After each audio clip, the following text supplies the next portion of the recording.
All right, guys, welcome to part 2 of spending plans. Okay, so today we're going to talk about how you can reduce that negative cash flow that we said is spending more money than what you're actually taking in or going into debt. Okay, so one of the ways that you can reduce negative cash flow is to just reduce your spending, so to spend less money. So one of the ways that you can do that is by comparison shopping. When we comparison shop, what we're doing is we are actually like looking at different prices or different stores to see who is going to have the best price. So before I buy almost anything, I will always check at least a couple different stores just to see who has the best deal. Another way you can reduce your negative cash flow is to use coupons. I never got ridiculously into coupons, but I do use coupons from time to time because they can save you as much as $1.50 to $2, especially if it's on something that you would be buying anyway. Coupons can be a really great way that you can, save a little bit of money here and there with very minimal effort. You do have to be careful though with coupons. Sometimes what you might find is if you see a really good coupon, it will encourage you to buy something that you wouldn't have otherwise bought, which really doesn't help you out when it comes to reducing your negative cash flow. Because the whole point of using a coupon to save money is so that you're buying the things that you would have normally, but you're saving a little bit of money on whatever it is that you're buying. Avoid impulse purchases. Impulse purchases are purchases that you didn't intend to make when you walked into the store, but you in fact do buy and they come home with you. So a lot of impulse purchases in the grocery store happen at the checkout. So the lanes of candy and magazines and pop and the coolers of things that are right next to the checkout are there on purpose. They're there to entice you to add an impulse purchase to the end of your order, okay, or like within your order. So most people aren't putting, buy a pack of M&Ms, like a single serve pack of M&Ms at the checkout on their grocery list. Those would be impulse purchases, so unplanned purchases. It's also a good idea to buy items when they are on sale. Okay, so a lot of times we really do like that instant gratification.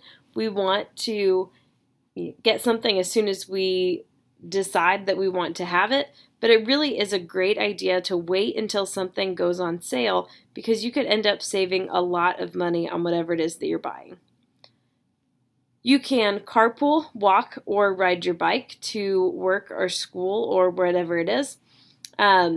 That's going to save you on the amount of gas that you have to put in your car, but also the wear and tear on your car. Eating at home is another great way that you can reduce your negative cash flow.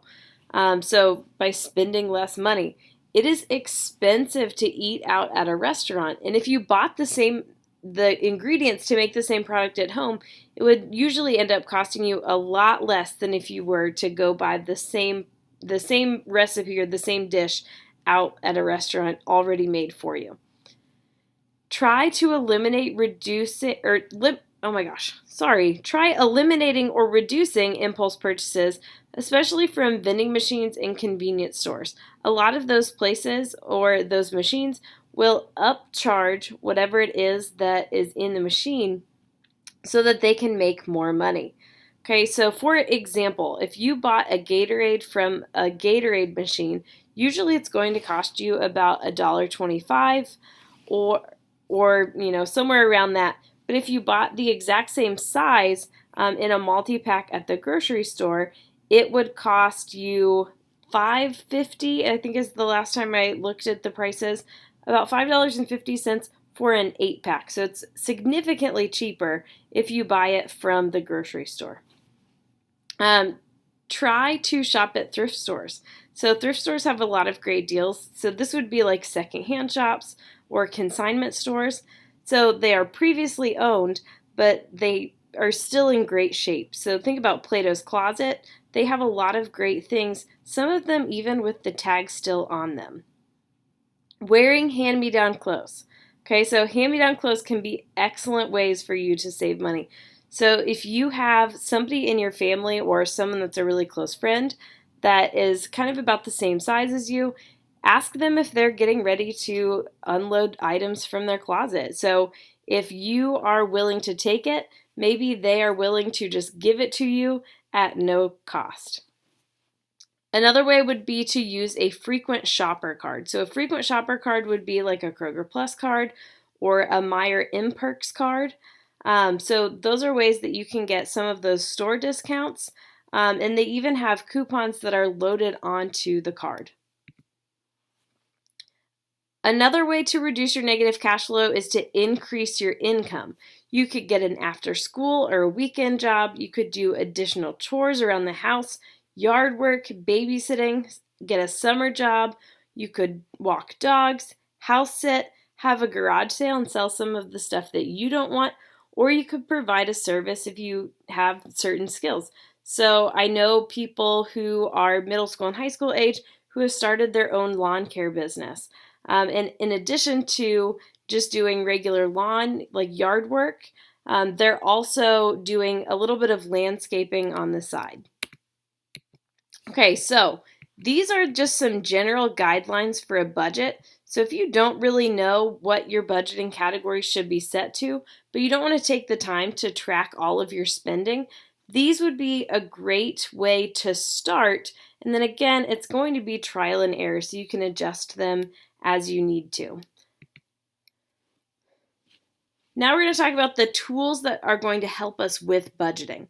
So we're going to talk about 3 in particular. So we have the envelope system, computer programs, and then paper budgeting worksheets. With the envelope system, each envelope is labeled for each category of the spending. And then each time you get paid, you're going to put a predetermined amount of money in each envelope for each category. Then every time you make a purchase, you have to take the money out of that specific envelope and then record the transaction details like the date, the vendor, so where you spent the money, and the amount on the outside. This is recorded on the outside of the envelope so that you have an idea of how much money you still have left in the envelope. When the envelope is empty, your spending is done, especially or just in that category. So if you have money in other envelopes, you can still spend in those categories. But if this were your food budget, for example, you would have to not spend any more money on food. Computer programs work in a very similar fashion, but you don't have to do the math. It all just kind of takes it out of the correct category that you determine. So you usually have to, it's typically linked to your debit card. So once you've swiped your card and you go on to the app or whatever it is, sometimes it's a website, you can say, okay, this needs to come from this budget category, and it will automatically keep track of which category it is, and you can see how you're doing within each of your budget categories. Okay, the paper budgeting worksheet is just what I showed you in part 1. You can use this printable worksheet just to track your monthly income and expenses, and then every time you spend something, you would mark it onto this paper budgeting worksheet. So remember, budgets can and should change from time to time. It's very important that they are flexible and you make sure that they are working for you. So after you follow a budget for a month or so, reevaluate and see if there are changes that you need to make. Okay, the budget has to be whatever makes sense for you in your life right at that moment. And it can and will change.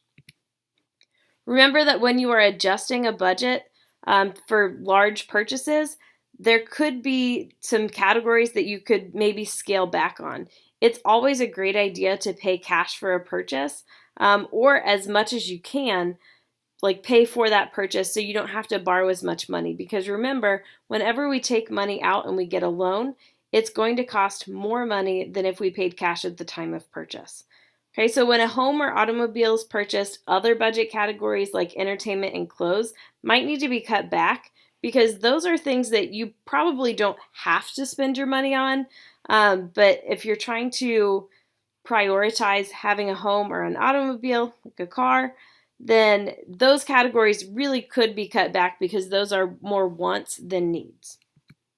So just to recap, a spending plan is a tool used to assist you in tracking and monitoring your income and expenses so that you can avoid negative cash flow.